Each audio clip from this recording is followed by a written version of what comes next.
wonderful to hear through the scriptures being read of who Jesus is, why he came, and what he has done for us. And you know, it's each one of those stories, really each one of us, each one of them, we can find ourselves somewhere in there. Has there ever been a time in your life that maybe you've written somebody else off, you've lost hope in them, or maybe even in yourself? Maybe you've failed so many times you wonder, is there any hope left for me? Really, in each one of these stories, we see that there. In just a moment, we'll be looking more deep in the story with Peter and recognize his response. Depart from me, Lord, for I am a sinful man. I have no right to be near you because I recognize who you are. Now, as we'll look in just a moment, this was not his first encounter with Jesus, but he had actually had many encounters up to this point. But then the next story, a leper, full of leprosy. One who was removed from the camp, one removed from the town, away from society. Nobody could be near them. If you touched them, you would then become unclean. But you know, Jesus could have spoken the word and healed him. But Jesus speaks very specifically. Jesus touched him. Shows that love, that compassion, but also he was not afraid. And some would say, well, wait a minute, that would make him unclean. And in just a moment we see with Matthew and the tax collector, and you're associating with sinners. How many of you have ever heard the phrase guilty by association? You want to know something? Jesus was not afraid of being guilty by association. The reason why is because he cared more about their redemption and our redemption than his own reputation. Hopefully we'll look at that more brief towards the end. But also, back up just a little bit, the tax collector, Levi, he would have been an outcast from society.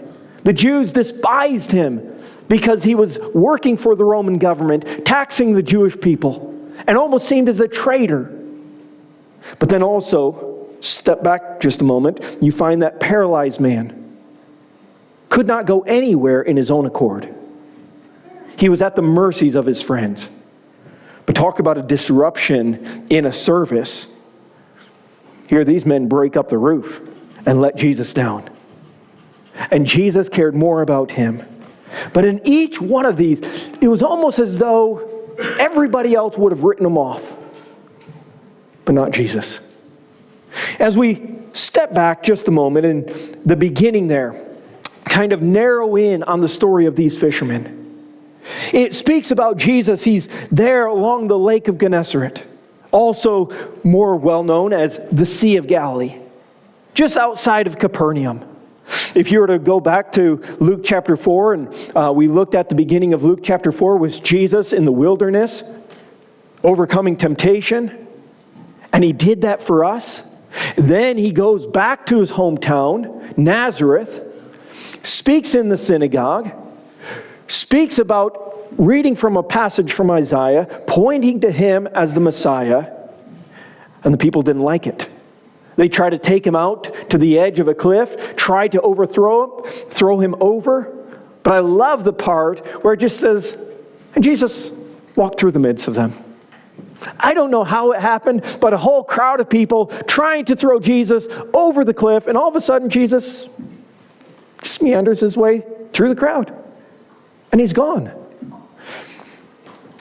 It continues on that he goes on to Capernaum, and he begins teaching in Capernaum. And now here we find there's a great crowd of people gathered by. There, the beginning, so it was, as the multitude pressed about him to hear the word of God, that he stood by the lake of Gennesaret and saw two boats standing by the lake, but the fishermen had gone from them and were washing their nets. Then he got into one of the boats, which was Simon's, and asked him to put out a little from the land, and he sat down and taught the multitudes from the boat. So he uses this boat, he goes out into the sea, and of course if you've been by the water or on the water, you can hear so much better, or speak and the sound travels out. And so he teaches. We don't know how long, we don't even know the message that he taught.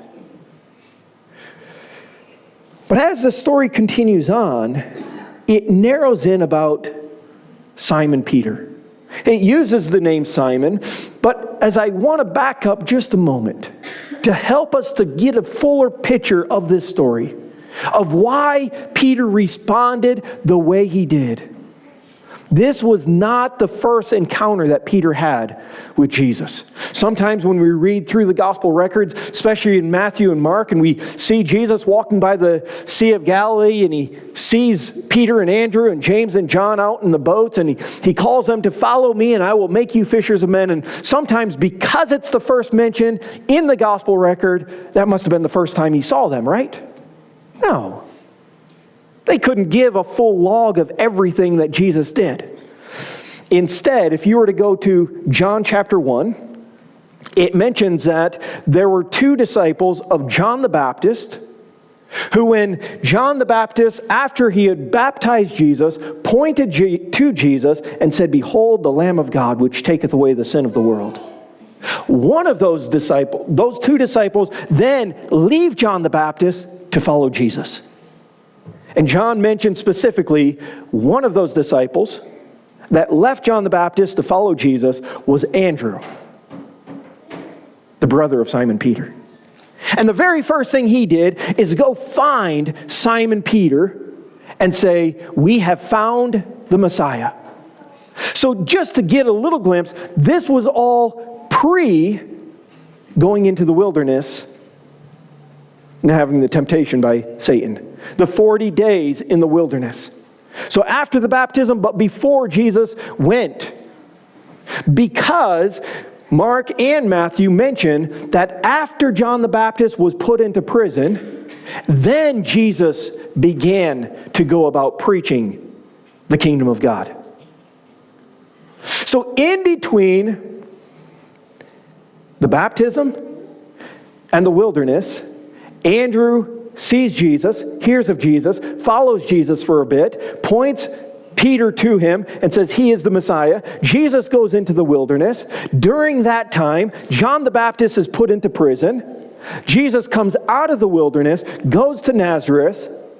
Then the people wanted to kill him there, so he moves to Capernaum. He begins teaching in Capernaum, which is the city which Simon Peter had settled in. He was originally from Bethsaida, just down the way. Actually, we can just throw up I think we have a map here.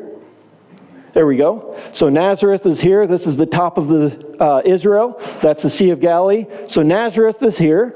Capernaum is there. Bethsaida is over here. So this is where Andrew and Peter were originally from. They moved to Capernaum because it mentions that Simon's mother-in-law was in Capernaum. The house was there in Capernaum. So just a little idea of what's going on here.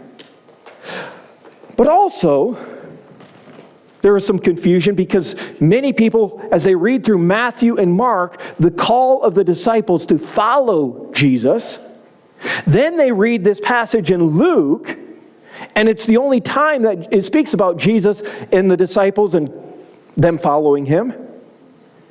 And so many times they're put together as if it's the same event, the same story.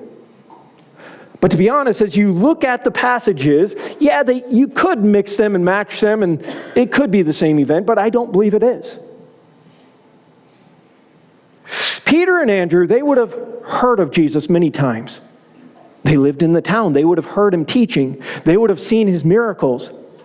And then, as Jesus was walking along the Sea of Galilee one day, and they're out fishing, and basically, almost every evening, or morning, or evening, or nighttime, if you were walking along the Sea of Galilee, they would have been in the sea, except on the Sabbath.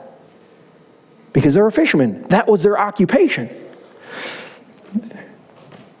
And so in Matthew and Mark, it speaks about Jesus calling them And it uses the words, "Follow me, and I will make you fishers of men." And they followed him. But for how long? Another reason why I don't believe it's the same time is because Matthew and Mark record the call of the fishermen, and then you have Jesus healing the mother-in-law of Simon.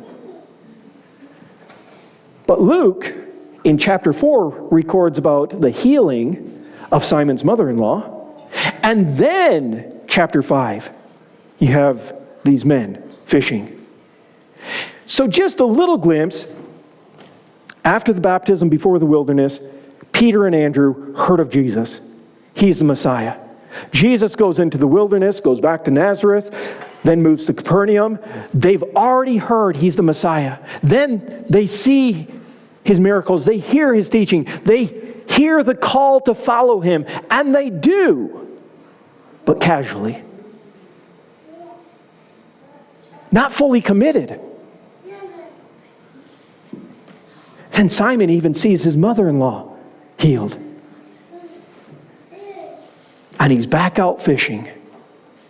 And here Jesus comes along, he begins teaching, and he asks Simon to launch out the boat. Most likely Simon is in the boat with him. We don't know the story, or we don't know the preaching that Jesus gave, but we know the event that takes place. After he gets done teaching, he tells Simon, "Launch out into the deep and let down your nets for a catch. Put back out to sea. Drop down your nets for a catch." In verse 5, "But Simon answered and said to him, 'Master, we have toiled all night and caught nothing.'" A few things. He's recognizing Jesus as master. This is, again, it wasn't his first encounter with Jesus. He had already seen the miracles. He had heard the teaching. He had already been called to follow. He's recognizing him master. But as later on we see him calling him Lord. A difference. But he says, "Master, we have worked hard all night long and caught nothing."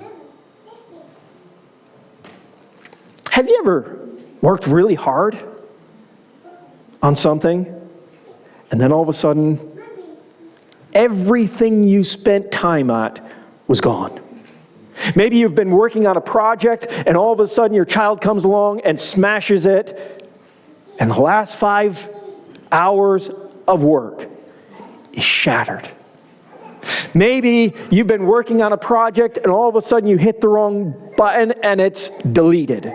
It's gone. Nowhere to be found. What are the feelings within? A feeling of frustration, a feeling of, you know what, I just want to walk away from it all, forget about it, just let me get some sleep. And this is Peter's response. It's almost as though he's giving excuses, but yet he puts in there, "Nevertheless, because you've said so, I'll do it." I don't want to do it, and I don't even think it's going to work, because here, Peter, he's the professional fisherman.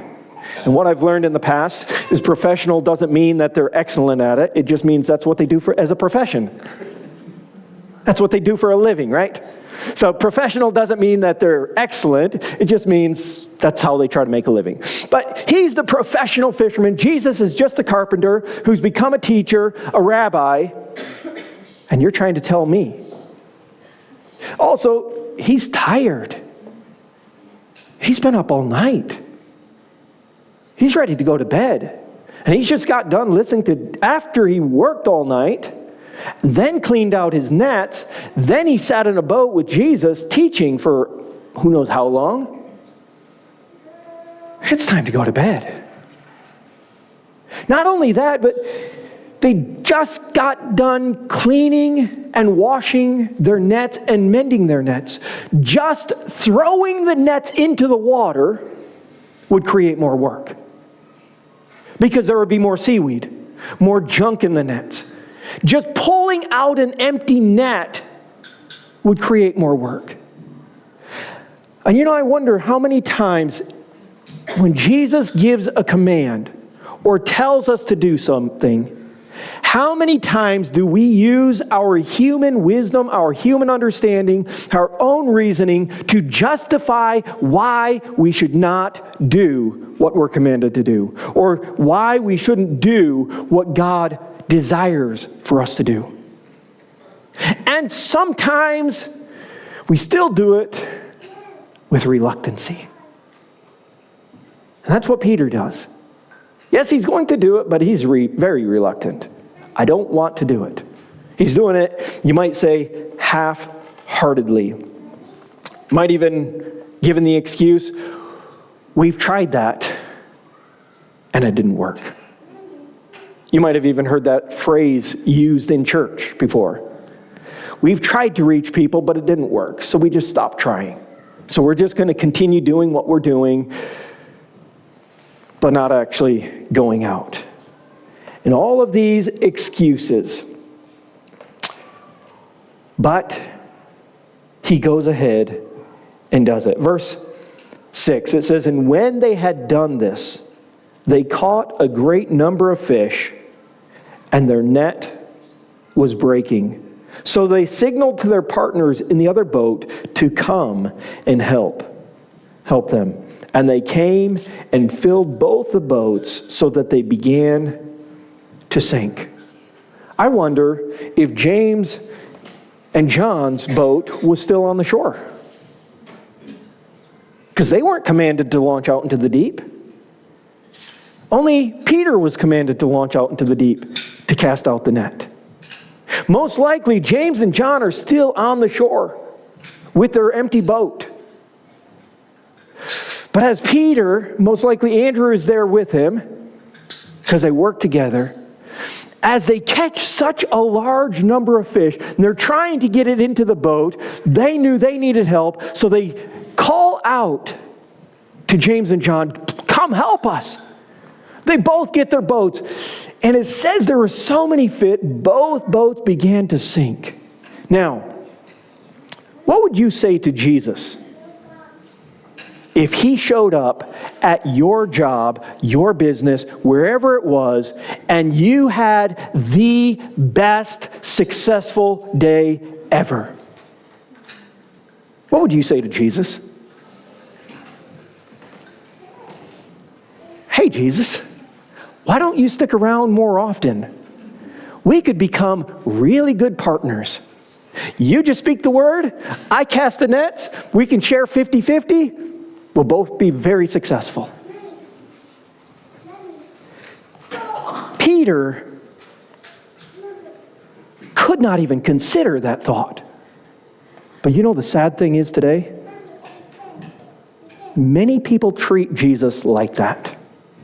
A genie on the bottle, give a little rub, give a little prayer. Jesus, you need to do what I bid you to do. But that is a very small view of who Jesus is. Peter had a progression in his journey with Jesus.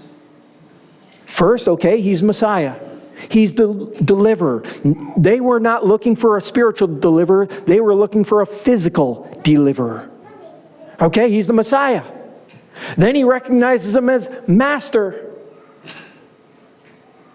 But what we find here, he recognizes Jesus fully for who he is. It says, when Simon Peter saw it, he fell down at Jesus' knees, saying, "Depart from me, for I am a sinful man, O Lord." Depart from me. You need to go away. I don't deserve to be in your sight. I don't deserve to be in your presence. I am a sinful man. What is he recognizing? You are more than just a Messiah, a physical deliverer that we were expecting. You are more than just a teacher, a moral teacher, a good rabbi. You are more than just a miracle worker healing sick people. You are more than just a master. You are the Lord and Creator, the holy God who has created us. And I am a sinful man, and I don't deserve to be in your presence. Please just go away. And also another part I'm sure that he was feeling is, you know what? I saw you, I followed you, I left you. You called me, I followed you, but I went back to work. I continued on with my life. And you know, how often do we do that in our walk with Jesus? We take 2 steps forward and 1 step back. 2 steps forward, 1 step back. But then there may be other times in life where it seems like we're taking 1 step forward and 2 steps back. 1 step forward, 2 steps back. And it seems like, what's happening? And here, the response that Jesus gave back to Peter.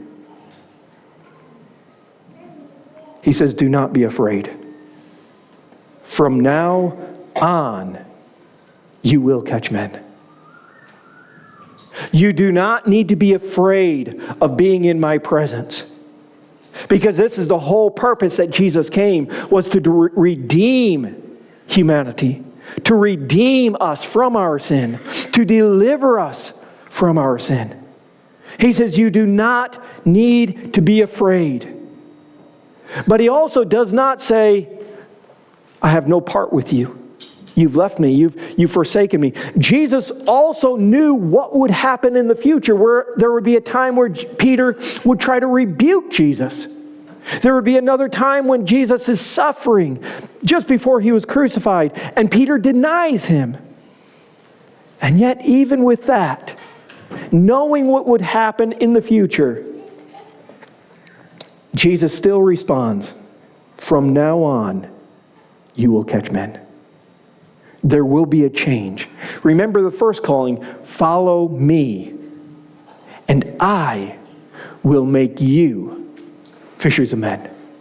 You follow me, and I'll do the work, I'll do the changing in your heart so that you will become fishers of men. At this point, there is not that command of follow me and I will make you fishers of men. He just says from now on.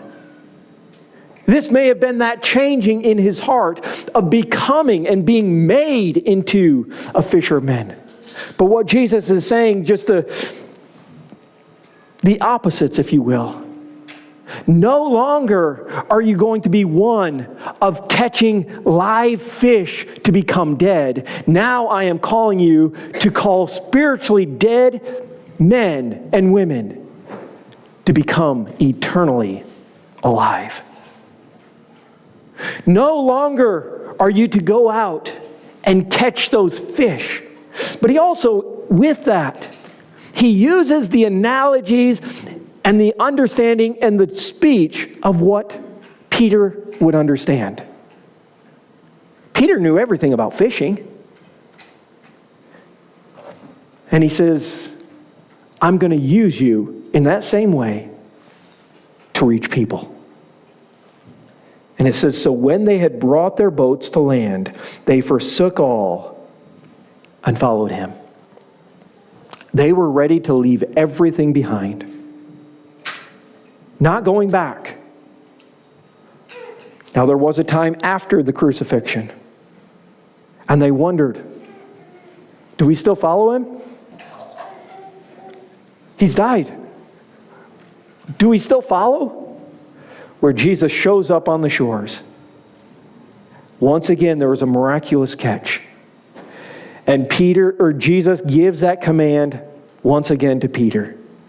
After he had forsaken and denied him, Jesus asked Peter, do you love me more than these? And he says, feed my sheep. Feed my lambs. Peter had his ups and downs. But constantly Jesus was calling him back to him and said, I have a job for you. There is a purpose there is a way forward. And I will do that work and that changing in your heart. But follow me. And later on in that passage, you see Matthew, the Levi also is what he's called here. Called the tax collector to follow me. And even after Levi is called to follow him, he goes and he gathers up all of his friends, which were a bunch of other bad people. But in one sense, Levi is probably thinking, you know what? If Jesus will accept me and bring me in, why can't he accept them? And he gathers up all of his other friends, the tax collectors, the sinners. They have a party. And Jesus is their guest. But the scribes, the Pharisees, they're not happy. Why? Well, that guilty by association. But going back to that phrase that I mentioned, Jesus cared more about their redemption and our redemption than his reputation. How many of you have ever been accused of doing something wrong? How did it feel?